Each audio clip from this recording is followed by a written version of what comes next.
The Bible tells us a story about a woman in trouble. She was a widow, and her husband had died. He left her with debts she couldn't pay. This made her very sad. The creditor threatened to take her sons as slaves. She felt hopeless and alone. She didn't know what to do. She cried out to God for help. She needed a miracle. God heard her prayer. He sent a prophet named Elisha to help her. Elisha was a good man who could speak to God. Elisha asked her, "What do you have in your house?" The widow replied, "Nothing except a small jar of oil." Elisha told her, "Go and borrow as many empty jars as you can from your neighbors. Don't just ask for a few, ask for many." The widow trusted Elisha. She borrowed all the jars she could find. She went back home and closed the door.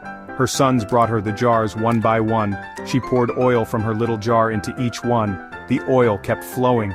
It filled every single jar. Finally, her small jar was empty, but all the borrowed jars were full. It was a miracle. This story teaches us about faith and trust in God. The widow had very little, but she trusted God. God saw her faith and performed a miracle. He provided for her and her sons. He can do the same for us today. When we face problems, we can remember this story. God sees us and He cares. He can help us in amazing ways if we trust in Him.